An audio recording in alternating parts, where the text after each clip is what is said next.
La grande question qui préoccupe tout le pays ces derniers temps est celle des élections et de son corollaire, le référendum. Pour faire le point sur ce dossier, nous avons avec nous ce soir, en visioconférence, M.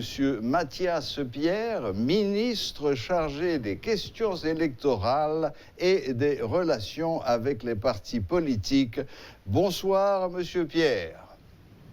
Et bonsoir, et je profite pour saluer tous les auditeurs, téléspectateurs, auditrices et téléspectatrices de Télémétropole. Merci. Bon, alors, comme je le disais, les élections, c'est la grande question. Alors, où est-ce que vous en êtes? Où est-ce que vous en êtes du registre électoral? Où est-ce que vous en êtes de la fabrication et de la distribution des cartes, des inscriptions sur les listes, etc.? Bon, en fait, alors regardez les différents aspects qui sont liés à l'organisation des élections. Le premier élément, c'est, comme vous l'avez mentionné, pour les élections et le conseil électoral, c'est le registre électoral. Mais quand on parle du registre électoral, en fait, on parle de l'identification des Haïtiens qui vont pouvoir voter. Et aujourd'hui, dans une conférence de presse, un point de presse, le président est accompagné des membres de certains ministres qui sont concernés par la question et certainement le directeur de l'Office national de l'identification. On a eu l'opportunité d'annoncer à la nation que dans le système d'enregistrement pour la nouvelle carte, il y a 4 millions de citoyens qui sont enregistrés dans le système. Alors, pour bien comprendre la différence entre les 1,5 millions qu'il y avait dans l'ancien système et les 4 millions dont on parle aujourd'hui, dans les 6,5 millions, il y avait à peu près 2,8 millions de citoyens qui n'avaient pas d'acte de naissance. Pourquoi? Parce que dans l'ancienne carte, pour enregistrer dans le système, on pouvait se présenter et avec 2 témoins qui dit que je suis Mathias Pierre et certainement on accepte que je suis Mathias Pierre et on prend ma photo et j'ai une carte. Donc il y avait la possibilité aussi que je vienne avec 2 autres témoins et je dis je suis Jean-Pierre et immédiatement on allait m'identifier et je pouvais avoir 2 codes très facilement. Très bien. Dans le nouveau système, il faut l'acte de naissance, il faut un extrait d'archives ou un certificat de baptême notarié. L'un de ces documents doit être scanné, accompagné de l'empreinte, de la photo, en fait de tout le système biométrique qui puisse identifier le citoyen. Donc impossible pour un citoyen d'avoir 2 codes. Et c'est pourquoi, pour ceux qui n'avaient pas de code, on a identifié à peu près les 3 millions de citoyens qui n'ont pas d'acte de naissance. Et ce qui a été fait, c'est qu'au niveau du ministère de la Justice, il y a un ensemble de mesures. D'abord, les presse nationales, on a imprimé plus de 3 millions d'actes de naissance. Ensuite, plus de 400 000 registres pour permettre aux citoyens de pouvoir se procurer de leur acte de naissance. Et pour faire ce travail, des clercs, à peu près 572 clercs, ont été engagés dans les différentes sections communales de sorte à faciliter l'accès aux citoyens pour avoir leurs actes de naissance et systématiquement leur permettre de s'enregistrer dans le système. Donc, nous avançons très bien et nous espérons d'ici peu qu'on aura couvrir ce qui est nécessaire pour que les citoyens puissent participer dans le processus électoral. Donc, les citoyens enregistrés dans le système vont systématiquement faire partie du registre électoral pour voter au référendum et dans les élections.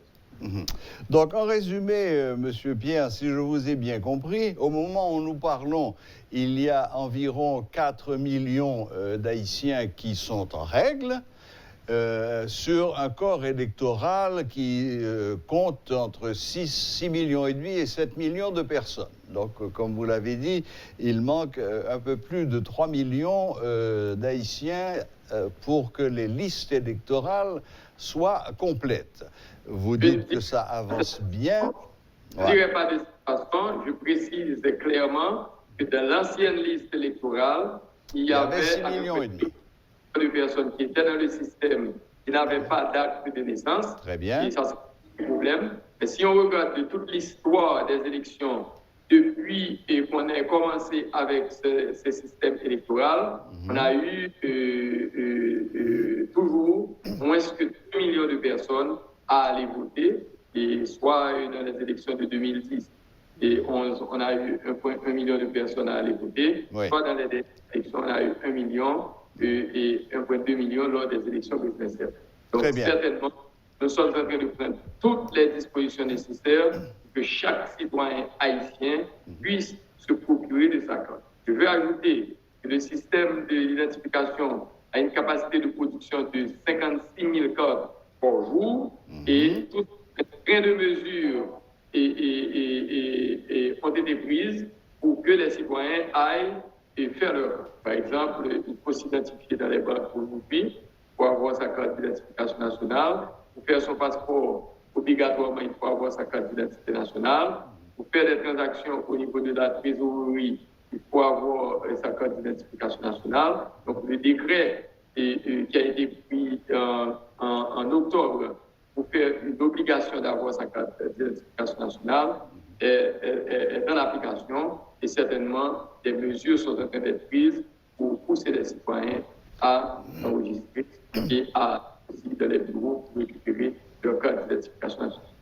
Très bien. Bon, donc, si j'ai bien compris, en ce qui concerne le registre, la production de cartes, la récupération de cartes, tout marche à peu près correctement et vous êtes optimiste pour ce qui est du résultat final. Maintenant, l'autre point d'achoppement et pour lequel il n'y a pas beaucoup de consensus, c'est celui de ce fameux CEP.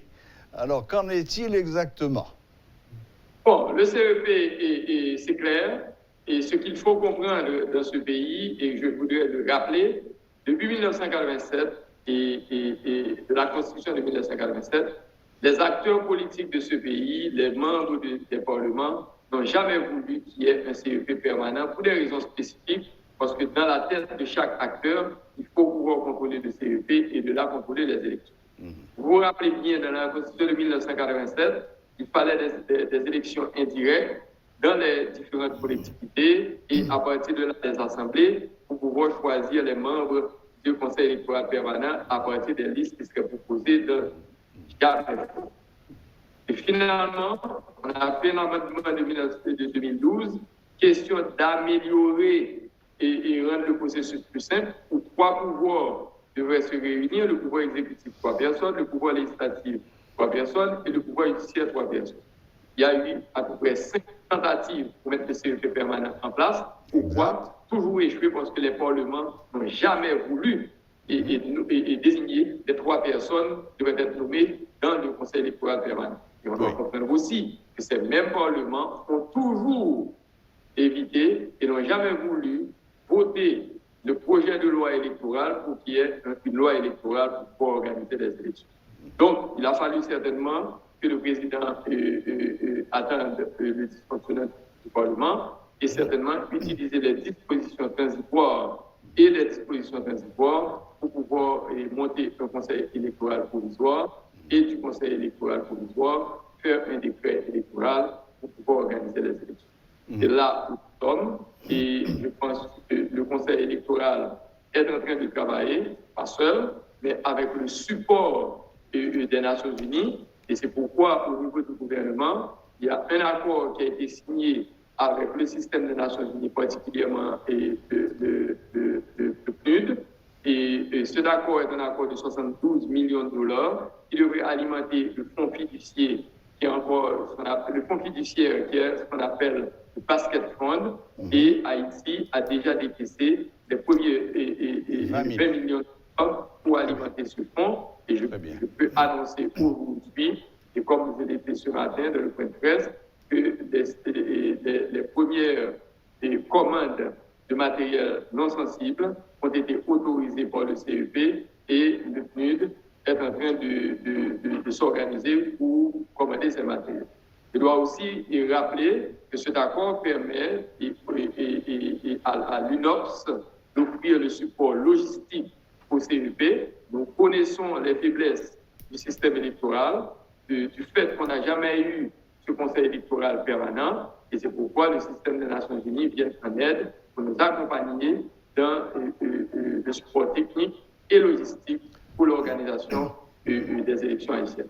Et autre élément, les partis politiques, nous avons commencé à travailler avec les partis politiques et vous avez eu cette cérémonie qu'on a eue la semaine dernière, une cérémonie symbolique où plus d'une centaine de partis politiques ont déjà récupéré le texte de la Constitution et certainement ils vont travailler avec leurs membres, leurs sympathisants pour pouvoir retourner et à travers des ateliers leurs recommandations au comité consultatif indépendant, de sorte à ce que les partis politiques piliers de la démocratie puissent participer pleinement dans le processus et certainement aux partis politiques de mobiliser et sensibiliser leurs partisans pour aller voter le référendum et certainement et participer aux élections qui auront lieu suivant le calendrier qui a été publié par le CEP. Est-ce que la date du 25 avril est toujours maintenue? Officiellement, la date est maintenue et certainement des techniciens du système des Nations Unies sont en train de travailler avec nous et il y a aussi ce désir de permettre à la société, particulièrement à la société civile haïtienne, les partis politiques, les entreprises, les syndicats, les professeurs de pouvoir réagir, de lire le texte de la Constitution. Et il y a la version créole qui est en train d'être révisée par l'Académie créole pour être disponible à tous. Il y a des événements qui vont être organisés avec les différents corps de la société pour que l'on puisse avoir un texte qui reflète ce que nous, les Haïtiens, nous cherchons. Parce que n'oubliez pas que 80% des Haïtiens, à partir des enquêtes, sont pour des sondages, oui. Qui est sont favorables, une constitution. Et certainement, on est en train de comment ce texte peut circuler et que certainement que la société puisse participer pleinement dans ce processus. Bon, merci de toutes ces précisions, Monsieur Mathias Pierre. Mais quand je parlais du CEP tout à l'heure, je ne parlais pas d'un conseil électoral provisoire en général, mais de celui qui actuellement est en train de s'occuper d'organiser les élections et dont vous devrez reconnaître avec moi qu'il a été et qu'il est encore très contesté. La manière dont les membres ont été désignés, la qualité même des membres et aussi, surtout, le fait qu'ils n'ont jamais prêté serment, ce qui est une des obligations. Est-ce que ce CEP... Laissez-moi intervenir sur ce point de prestation de serment et pour mieux comprendre. Et nous sommes dans une société qui est extrêmement complexe et ce que l'on peut regarder, c'est que des organisations ont refusé de désigner des membres et certainement le président a utilisé toujours les dispositions transitoires pour trouver d'autres membres à partir du même principe d'organisation de la société civile pour pouvoir monter ce CEP. Lors de l'installation du CEP, la majorité des juges de la Cour de cassation étaient présents au palais. Bizarrement, et les juges, pour certains, n'étaient pas disponibles à la Cour de cassation pour la prestation de serment. Pourquoi? On peut le voir aujourd'hui après le 7 février. Il y a un juge qui était impliqué quelque part dans une tentative de coup d'État. Il y a un autre juge qui s'est déclaré président. En fait, on peut comprendre. Si je suis juge et je nourris l'ambition d'être président, certainement, mon désir, c'est de créer une situation où il y ait crise et de la crise, certainement, qui puisse profiter de mon agenda personnel. Et je ne le dis pas pour tous les juges, il faut reconnaître la position du président de la Cour de cassation, mais un phénomène est clair. Aujourd'hui, la Constitution ne fait aucune exigence pour qu'il y ait prestation de serment pour les membres du Conseil électoral provisoire. Certainement, cette exigence est faite pour les membres du Conseil électoral permanent. De toute façon, le point fondamental, c'est que le président, il a rappelé encore ce matin qu'il est ouvert et qu'il veut qu'il y ait un dialogue, qu'il veut qu'il y ait des discussions entre les acteurs et les forces vives de la société, particulièrement les partis politiques, pour qu'il y ait un accord. Et le président le dit, et il attend, et à bras ouverts, les acteurs, ceux qui sont modérés encore, de venir sur une table de discussion pour qu'on puisse adresser les problèmes. C'est un point fondamental. Ce point, c'est quoi? C'est que cette année, il faut qu'il y ait des élections et il faut qu'il y ait le référendum. Pourquoi? Parce que on ne peut pas et on n'a pas le droit d'enlever à cette population ce droit de pouvoir choisir à partir de son bulletin de vote celui qui doit diriger le pays pour les années à venir. Si on veut une autocratie dans ce pays, à savoir qu'un petit groupe à Pétionville ou à Port-au-Prince décide de qui peut être président de ce pays ou encore de qui doit diriger ce pays, dans la Constitution, peut-être qu'il faudra pousser pour éliminer le principe de la démocratie, à savoir vox populi, vox dei. La voix du peuple, c'est la voix de Dieu. Ou, si l'on dit qu'on veut une démocratie et que c'est au peuple de choisir les dirigeants qui doivent diriger ce pays, on doit accepter le principe des élections. Et c'est pourquoi aujourd'hui, on est dans un processus de préparer le pays aux élections, de prendre toutes les dispositions pour qu'il y ait des élections honnêtes, transparentes, démocratiques. Et comme l'a dit le président, et moi, c'est dans cette logique que je suis engagé, il n'y a pas de candidat, ça veut dire au niveau du pouvoir exécutif, il n'y a pas un candidat, il n'y a pas une équipe qui va aller aux élections pour aller tricher et voler les élections. Il faut qu'il y ait des élections et aux partis politiques de convaincre leurs sympathisants sur leur programme politique d'aller les élections. Et la société haïtienne doit comprendre une chose, c'est par les élections que les leaders qui doivent diriger ce pays doivent être élus pour un mandat du peuple pour prendre des décisions pour le peuple.